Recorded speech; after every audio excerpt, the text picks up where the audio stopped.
damn late. I had to stop by the Wax Museum again and give the finger to FDR. We know Al-Qaeda, Zawahiri is supporting the opposition in Syria. Are we supporting Al-Qaeda in Syria? Well, it's a proud day for America. And by God, we've kicked Vietnam syndrome once and for all. Thank you very, very much. I say it again, you've been had.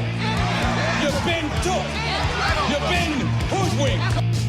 These witnesses are trying to simply deny things that just about everybody else accepts as fact. He came, he saw, he died. Well, we ain't killing their army, but we killing them. We be on CNN like, say our name, bitch, say it 3 times. The meeting of the largest armies in the history of the world. Then there's going to be an invasion. All right, you guys, introducing the great Dr. Ron Paul, former congressman from District 14 in South Texas and presidential candidate and author of a great number of wonderful books, including The Revolution, a Manifesto, End the Fed, Liberty Defined, The School Revolution, Swords into Plowshares, The Case for Gold, The Revolution at 10 Years, and I'm still looking for my Foreign Policy of Freedom. Here we go, a collection of speeches from the early 80s through the early 2000s. Really great stuff there.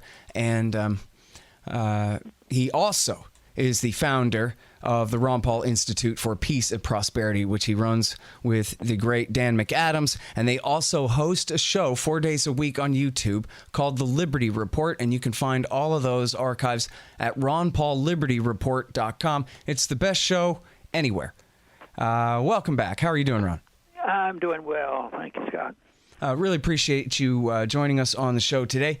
And I wanted to start off with giving you an opportunity to talk about this event that you're doing in D.C. in August here, August the 24th, I think.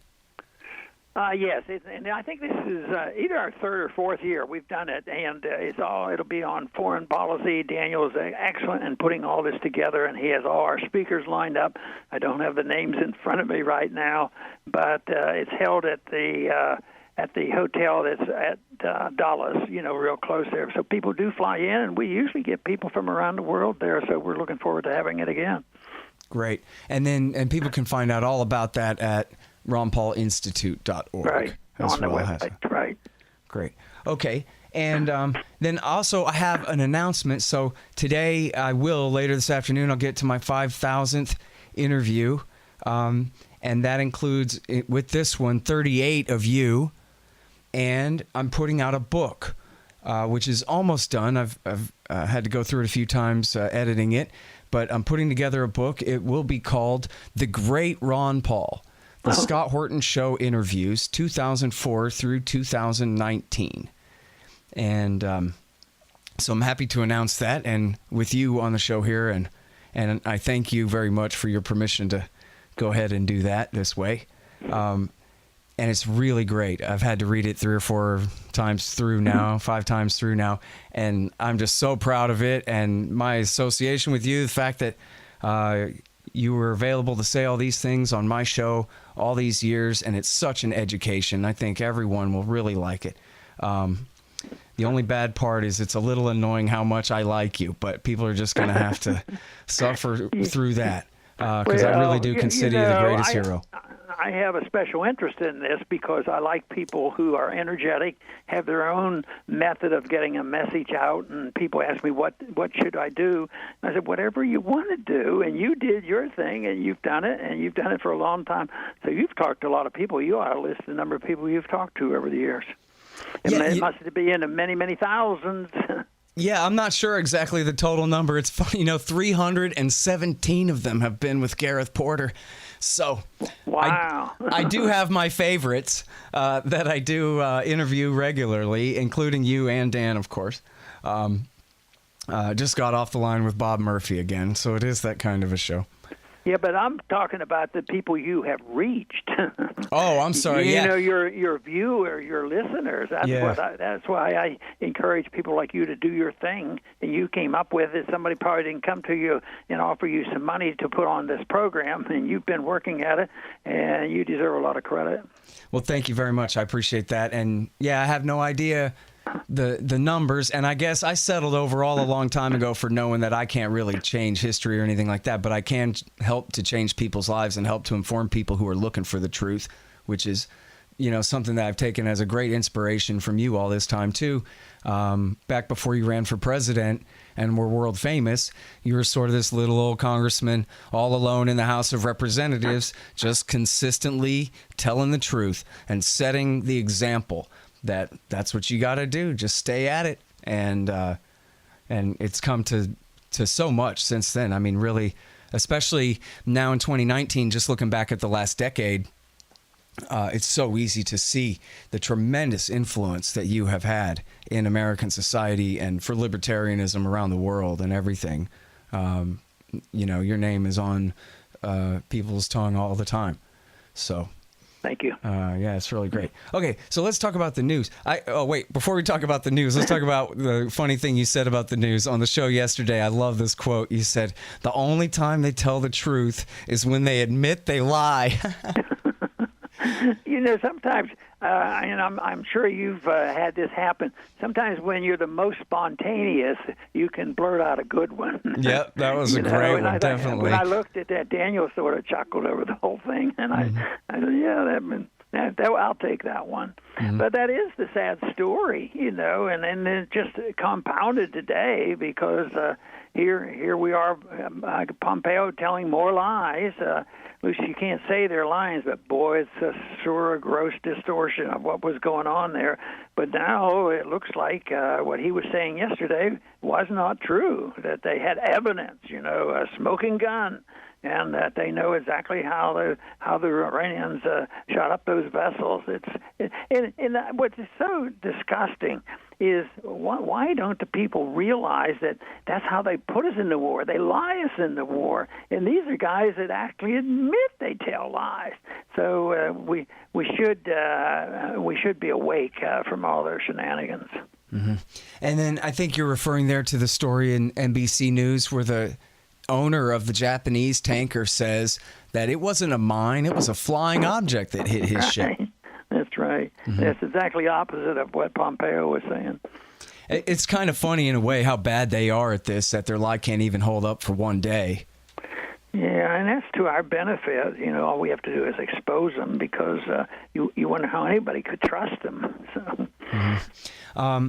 And now, you know, and this is something that you and Dan talked about on the show too, was that it wasn't even just the Iranian president. It was actually the Ayatollah himself was sitting down with the Japanese prime minister essentially right at the time that this was happening. It's almost inconceivable that they would do such a thing. Yeah, it is amazing. You know, the longer I've been in this business, I still am amazed. I'm not totally shocked that it's happening, but it still is amazing that they don't even think about it and think maybe they're over the top, but they keep at it. I guess there's a lot of gullible people out there that just buy into the distortions that they give us. Sorry, hang on just 1 second. Hey guys, have you ever read The War State by Mike Swanson? It's great. It's a history of the rise of the military-industrial complex after World War II through the Truman, Eisenhower, and Kennedy administrations. I think you'll learn a lot. I think you'll like it a lot. The War State by Mike Swanson. So I'm sure you saw this. Your son, Senator Rand Paul, did great yesterday on the Senate floor. Gave a great speech about arming the Saudis. I think UAE and Bahrain, or was it Qatar? I forget. Three of the four of those I just said. And talking about, he sounded just like you. That so often we end up in conflict with countries who are armed with weapons that we have sold them. You know, years ago I would make a statement because even though I didn't have all the details, but it would happen occasionally, but it probably happens more than we realize. is that all these weapon sales and all these alliances that we have, that we end up fighting those people that use those same weapons against us. And the other silly thing is we go and we bomb so often these countries and put on sanctions and we destroy a lot of property. Then which is an expense to the people to pay for all the bombs. But then we frequently go back and repair the very damage that we did to these countries. So it makes no sense whatsoever. Yeah, well, unless you have the contract for Kellogg, Brown, and Root to rebuild the broken thing, I guess it's in their interest at the expense of the rest of us. Yeah, that's probably the way it works. The military-industrial complex is very broad. Mm-hmm. By the way, what did you think of Donald Trump and his statement? You know, he's so blunt, whatever it is he's talking about, where he just said, hey, get real. We have a military-industrial complex. He said there are people in this town who love war. Yeah, I think it's great when we hear that, and we have to praise him when he does it and encourage him to do it more and to be cautious when he contradicts himself. But no, and Rand confides a little bit with me that he thinks Trump really has beliefs that are very tolerable and very much in our direction. But I don't think any one person completely understands, what makes his decisions from, which sometimes appears like a flip-flop. He one day takes the troops out and the next day he puts them back in. But I've always wanted to believe that Trump has good instincts because he has said some good things, and sometimes he's consistent, and sometimes he's consistent in what he believes in, but sometimes he's consistent and sticks to some things that I disagree with. But the one thing for sure, he has shaken up Washington, and for the most part, they deserved it all. Mm-hmm. Yeah, sort of regardless of even his policies, just the fact that he got elected was certainly a repudiation of, well, he beat a Clinton and a Bush in 1 year to get into that spot. That's meaningful that the people would support even Donald Trump if it's at the expense of those two dynasties, or that one dynasty in a sense. And so that brings me kind of to what I really want to talk with you about is kind of at this point, at the end of the 2010s now, and through the first Trump term, what's more and more a consensus about the death of neoliberalism as the path of the American center, that the American people have rejected it because even though it does have, in a sense, sort of this pseudo-libertarianism in an embrace of capitalism and a freer trade, although it is the managed globalist kind of trade that you have opposed in the past, you could talk about that, but it's come with all this war and all this debt and the terrible boom-bust cycle that all of us libertarians have warned about, and so it's just been rejected, and now we have people moving further to the left and further to the right and then reacting against each other even more. And it just seems to me like it's now more than ever, it's important that people hear, especially the Ron Paulian libertarian take about what the real American consensus is supposed to be about. That it wasn't really the American way that failed. It was the Bush-Clinton post-Cold War neoliberal consensus that failed. But that wasn't what we're all supposed to be doing here. And what you're talking about is very important because we see things happening. This was certainly the case in the 30s. There was a major depression, and there had to be some analysis. But the analysis turned out that people believed that there was too much free markets and the gold standard wasn't in existence, that sort of thing, in the 20s.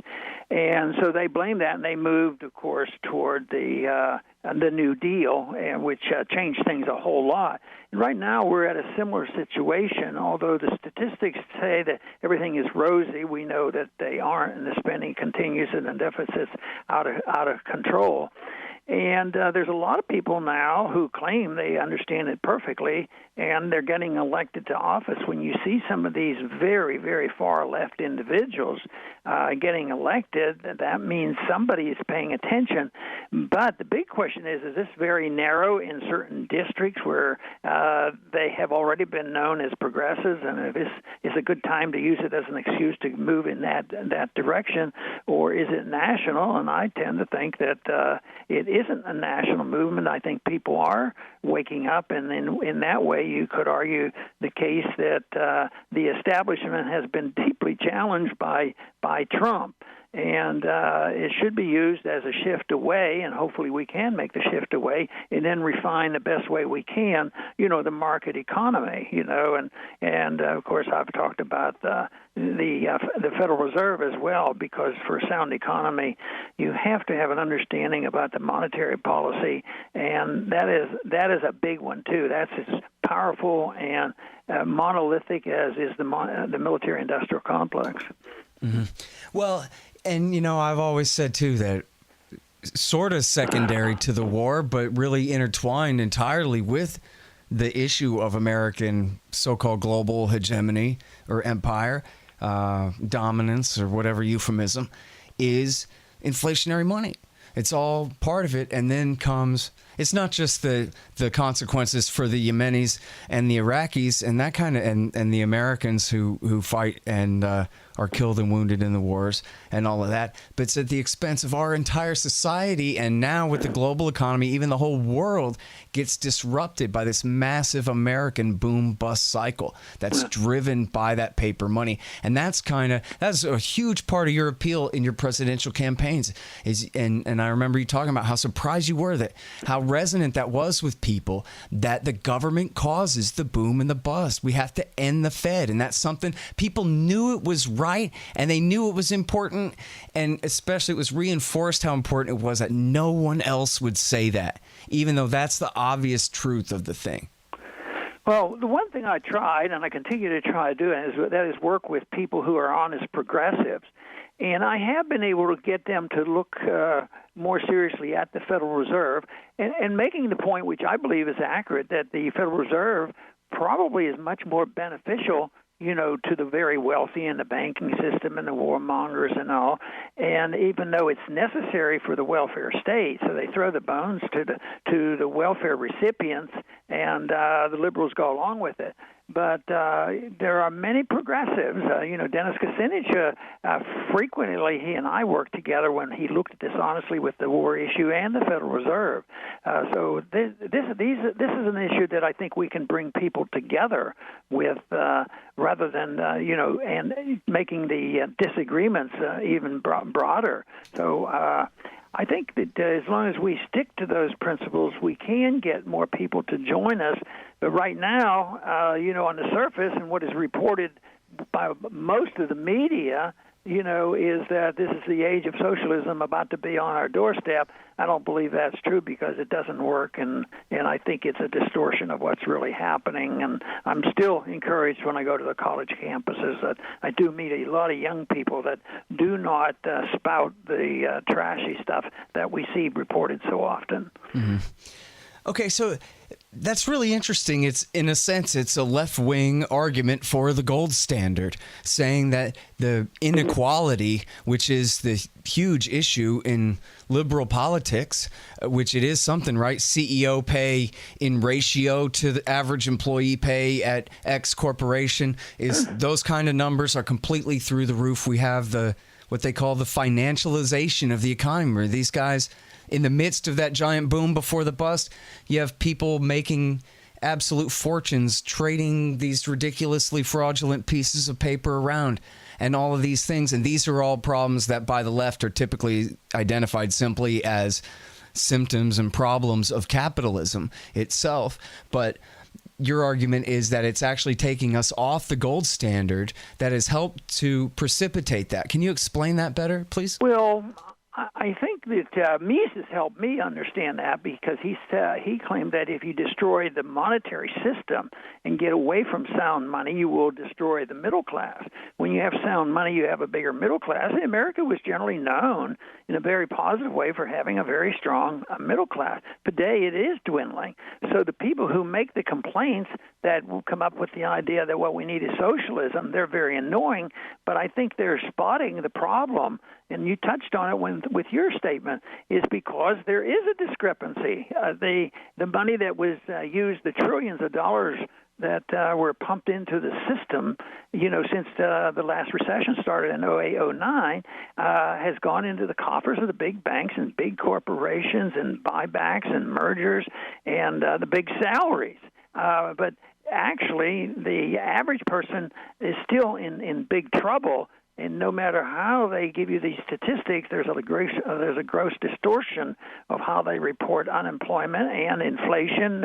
Keep arguing there's no inflation. Yet the Austrian School of Economics teaches that you can't control where the inflation, that is the creation of money, goes. And quite frankly, I think it's right now going into debt, and that's a bond, and that's buying bonds. The bonds bubbles. I mean, you can't help the person who wants to save and take care of themselves by not being able to make any interest whatsoever. And now they're talking about banks charging you if you want to put your money into the bank. It's a total mess, and it's because of the dishonesty in the monetary system. And then also, of course, especially with the military, as you've written and talked about so much, that you have all these corporations that make massive fortunes off straight of Treasury dollars, where they don't participate necessarily in the free market at all, or even the rigged market at all. They simply deal with the Pentagon as their customer and make cost plus on weapons that don't work or who knows what. Yeah, and that is, good evidence for us to be used against these wild-eyed liberals. If you can find one that's more honest about things and look at them independently, because they do benefit. And this whole idea that nobody can ever question the military spending, conservatives or liberals. I mean, right now there's no effort whatsoever, to work together and cut back spending because they're locked into it. It's politically so difficult, and also they can be high behind the intellectuals from our universities who probably 85% of them say, well, don't worry about the deficits. You guys, you conservatives and libertarians, you worry too much about the deficit, but you shouldn't do that. So that's probably the number one reason why this continues, because it's the difficulty of cutting back. Politically, it's very, very hard to vote against the interest, which seems to be short-term. If you have benefits going to your district in the next year and you vote against it at the next election, they give you trouble. Sometimes I wonder how I ever got away with it, but I believe if you couldn't vote against all the spending, then you have no credibility. Yeah. Well, I think probably it was because you delivered 2/3 of the population of your district in your obstetrician's office, right? Yeah, it's funny. I had contacts with George Bush. Socially, it was a little bit easier, but I was so annoyed, with the foreign policy. But there was one time we were in a crowd and we were meeting over a hurricane incident. But he says, "Okay, we'll hear from Ron Paul. He delivered more than half the babies in this county, and that's the reason." So he was up to date on that stuff. So he was sort of giving me a build-up about one of the reasons why I was successful. But I wouldn't deny. I think it was helpful. But also, I hope there were people who understood what I was doing. Of course. If I would have been way out, what I always got a big charge of is that you've known me for a long time. I was always against this ridiculous drug war. And you're living in the Bible Belt. How can I do this? I always voted and preached at and was a libertarian, but the district never held it against me, which I thought was pretty amazing. Mm-hmm. I remember that was actually one of my original introductions to you back then, was the Democrats attacking you for that and showing a clip of you saying, we need to repeal all the drug laws. at a libertarian thing and then having your head float around the screen and this and that, and then it never stopped you. And the same as I sat there and watched you preach anti-war stuff to a room full of Republican constituents. Again, before you ran for president and became, world famous, there were some, national libertarians who had come, but essentially it was a room full of all your own constituents at your birthday party down there in, I guess, 2004 or 5. And you got up there and said anti-war stuff. And I could tell that they didn't agree necessarily with everything you said, but I could also tell that they respected you for your opinion and your honesty, and that it certainly was no deal killer to them.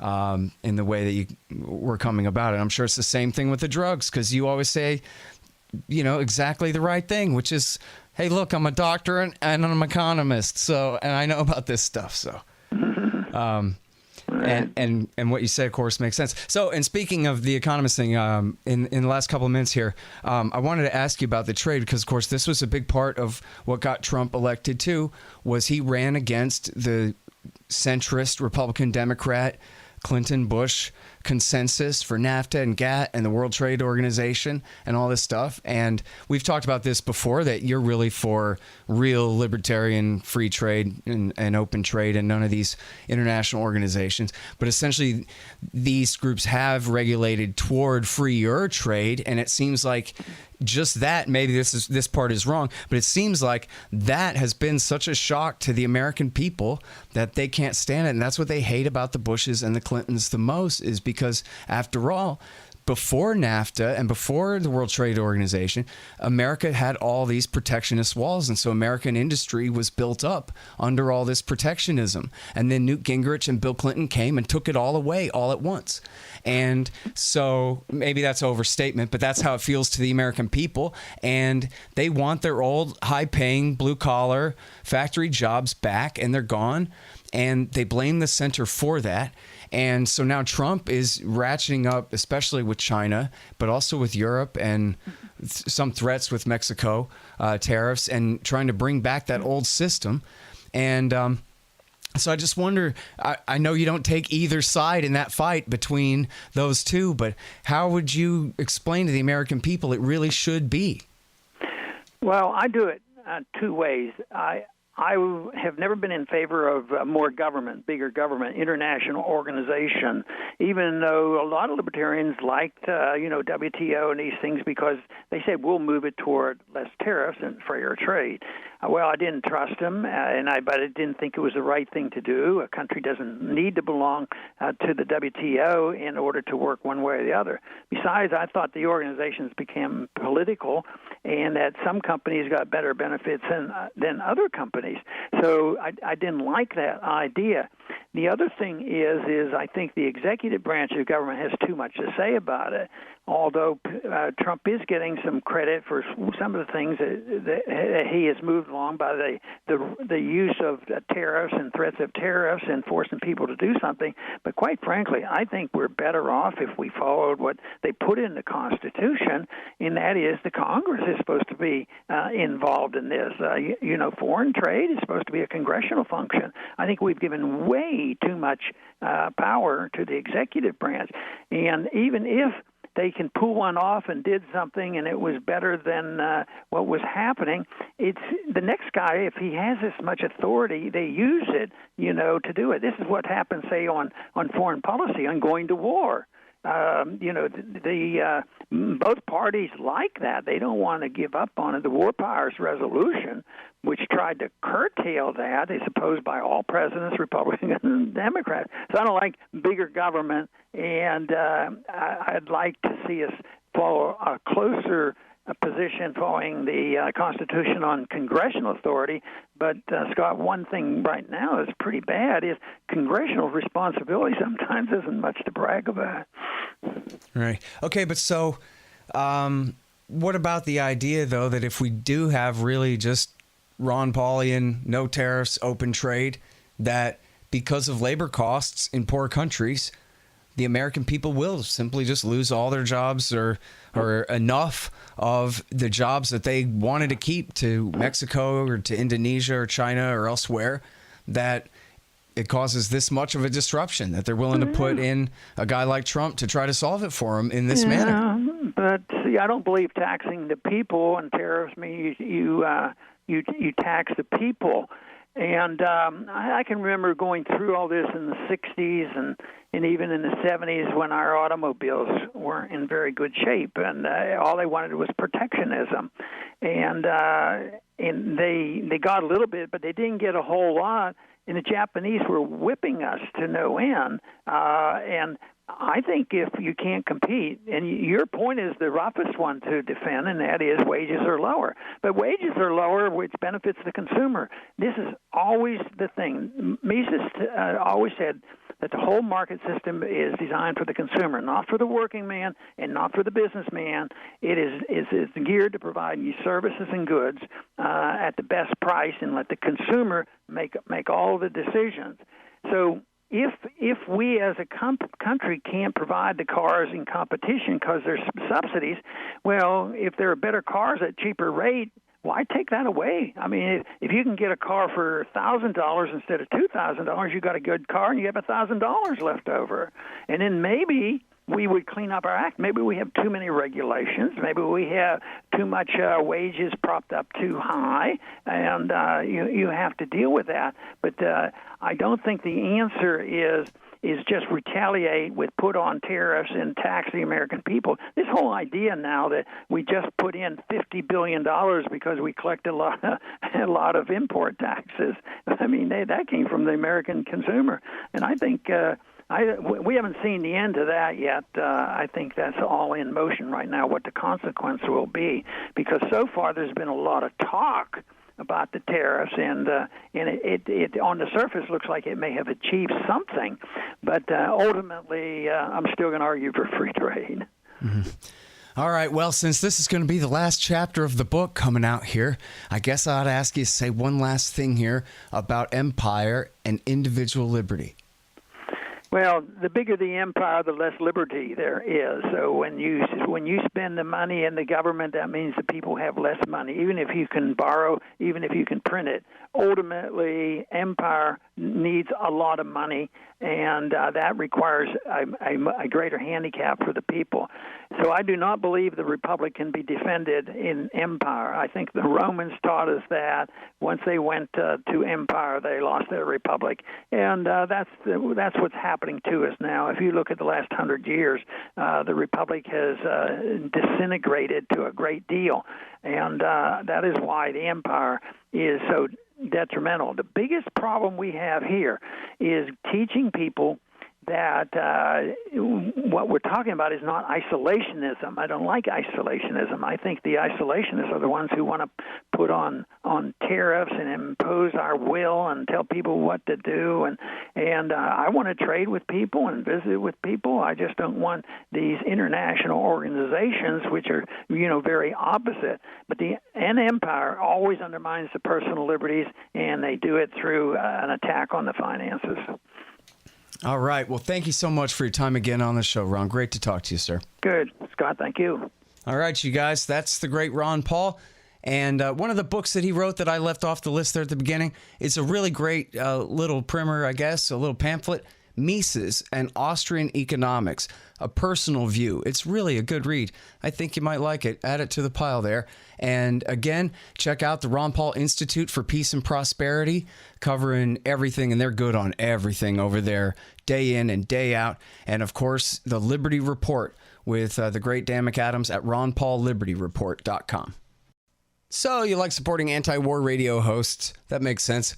Here's how you can do that. Go to scotthorton.org/donate, and there's all kinds of options to do so and all kinds of different kickbacks at different levels. Of course, take PayPal, Patreon, and all different kinds of digital currencies and all of those sorts of things. And anybody who signs up by way of Patreon or PayPal to donate $5 a month to the show will automatically get keys to the Reddit room, my own private Reddit group that I have. Quite a few members now and lots of fun in there every day. So check out all about that at scotthorton.org/donate. And thanks.